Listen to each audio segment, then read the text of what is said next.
Here is something that doesn't make sense at first glance. Turkey, which is a Muslim majority country that criticizes Israel, that's became increasingly authoritarian and that even brought Russian weaponry, is still a full member of NATO and is considered a major Western ally. Meanwhile, Greece and Cyprus, both Christian, both democratic, both culturally European, have to watch as the West keeps Turkey in the fold despite ongoing territorial disputes between them. What's going on here? Why does the West tolerate behavior from Turkey that would be unacceptable from almost anyone else?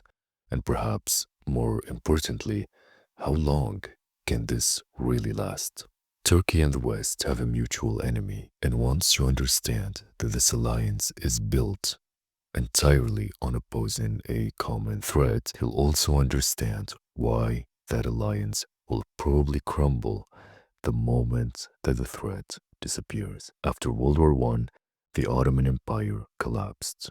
What emerged in the early 1920s was the Republic of Turkey, led by Mustafa Kemal Ataturk. Now, Ataturk was a revolutionary figure who made a conscious decision to turn Turkey's face towards the West. He abolished the caliphate, he replaced Islamic law with secular legal codes borrowed from Switzerland and Italy and even France. He gave women the right to vote before many European countries did, even changed the alphabet from Arabic script to the Latin one. Ataturk genuinely believed Turkey's future lay in becoming a modern, secular, Western style nation state. And this set Turkey on a fundamentally different path from most other Muslim majority countries. But the real story of Turkey's Western alliance begins after World War II in the late 1940s, and it's all about Russia. Look at a map. Turkey sits right there at the crossroads of Europe and Asia, controlling the straits between the Black Sea and the Mediterranean. During the war, Turkey managed to stay neutral, but as soon as the war ended, Stalin's Soviet Union started making demands. The Soviets wanted military bases on Turkish soil and control over these crucial straits. They were also supporting communist insurgencies in neighboring Greece. Turkey suddenly found itself on the front line of what would become the Cold War. And here's the key thing. Turkey and Russia have been historical enemies for centuries. The Ottoman Empire and the Russian Empire fought no fewer than 12 major wars between the 16th and 20th centuries. Turks controlled the straits that keep the Russian fleet bottled up in the Black Sea. So when Stalin started making threats in 1945 and 1946, the Turkish government was genuinely terrified.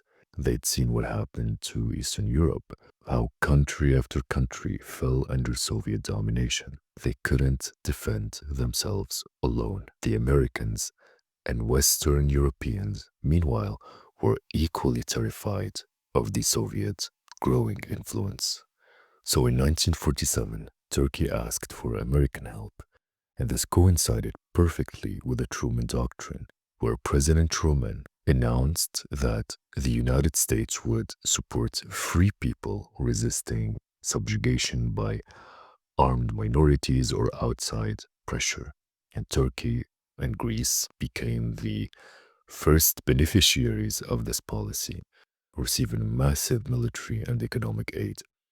But notice what's happening there. The alliance wasn't built on shared values or cultural bonds. It was built on shared fear of Russia. Turkey proved its commitment to this anti-Russian alliance in blood. When the Korean War broke out in 1950, Turkey actually sent troops, over 5,000 soldiers, to fight alongside American forces in Korea. Turkish brigades fought with remarkable courage, suffering significant casualties. Why? Because Korea wasn't really about Korea for Turkey, but it was about proving to the Americans that they were serious about standing up to communist expansion, which ultimately meant standing up to Moscow itself. Turkey was signaling We are with you against our mutual enemy, which was Russia. So in 1952, Turkey joined NATO. It was an anti-Soviet, anti-Russian military alliance. That's it. That is the entire purpose of NATO. Turkey brought something invaluable to this alliance: geography and military power positioned right on Russia's doorstep. With Turkey in NATO, the Western alliance had its southern flank secured. The Soviet Black Sea Fleet could be monitored and potentially bottled up. American bombers and missiles could be stationed very close to Soviet territory. Turkey had second largest army in NATO after the United States. For the entire Cold War, Turkey maintained a force of 500,000 soldiers on the Soviet border. While Western Europe enjoyed relative peace and prosperity, Turkey was literally on the front line, staring down the Soviet military machine every single day. Turkey wasn't defending Western values, if those exist, but Turkey was defending itself from its centuries-old enemy, and the West was more than happy to help because they had the same enemy. And Turkey paid a heavy price for this. Throughout the Cold War, they had to maintain this massive military, which ended up draining some resources from economic development. They had to boost American military bases and nuclear weapons, which made them a prime Soviet target. During the Cuban Missile Crisis in 1962, part of the resolution of the crisis involved removing American Jupiter missiles from Turkey. Turkey had become a bargaining chip in superpower politics, all because of this shared enmity with Russia. Now, you might be thinking, well, sure, that explains the Cold War, but the Soviet Union collapsed in 1991, so why is Turkey still in NATO? Well, Russia didn't disappear. Russia remained a major power with imperial ambitions, and Turkey's historical awareness of Russia didn't disappear either. And look at what happened in the 1990s and 2000s. Russia fought wars in Chechnya, maintaining its influence in the Caucasus, right in Turkey's backyard. Russia propped up the Assad regime in Syria, competing with Turkey for influence. And Turkey eventually backed the militants who overthrew Bashar al-Assad. And then came the big wake-up calls. Georgia in 2008, Crimea in 2014, and the full invasion of Ukraine in 2022. Every one of these actions reminded Turkey, and the West for that matter, that Russia was still a threat to them. Turkey's relationship with Russia is sure complicated because they trade, they've built pipelines, Turkey even brought missile systems, but don't mistake economic pragmatism for alliance because Turkey and Russia were rivals in Syria, and they still are in Libya and in the Caucasus and in the Black Sea. They back opposite sides in the Nagorno-Karabakh conflict between Armenia and Azerbaijan. From Turkey's perspective, NATO membership provides security guarantees against a neighbor they feared for centuries. That's the glue. That's the only glue.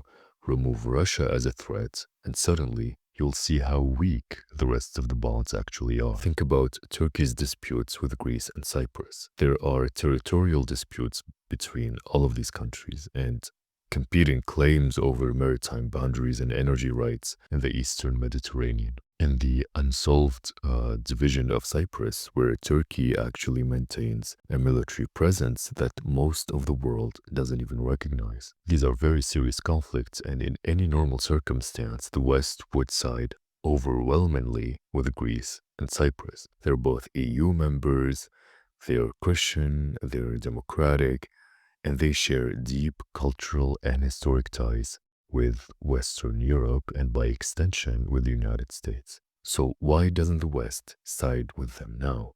Why does the West keep trying to mediate, to maintain balance, to keep Turkey happy despite these deep-rooted disputes?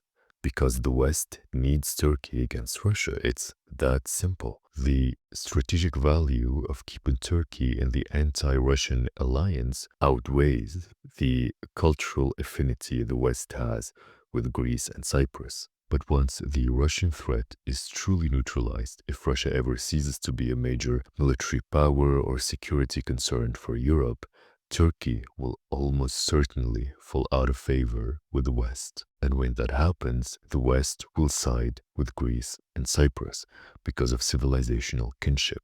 And there is a reason that European public opinion has always been skeptical of Turkey joining the European Union, despite Turkey being a NATO ally for 70 years, because deep down, many Europeans see Greece and Cyprus as parts of Europe, sharing Christian heritage, classical Greek civilization that's foundational to Western identity. In a way that they don't see Turkey, despite Turkey's decades of secularism and Western orientation, it is still part of Islamic civilization. Right now, that cultural preference is overridden by strategic necessity, but remove the necessity and the preference will dominate.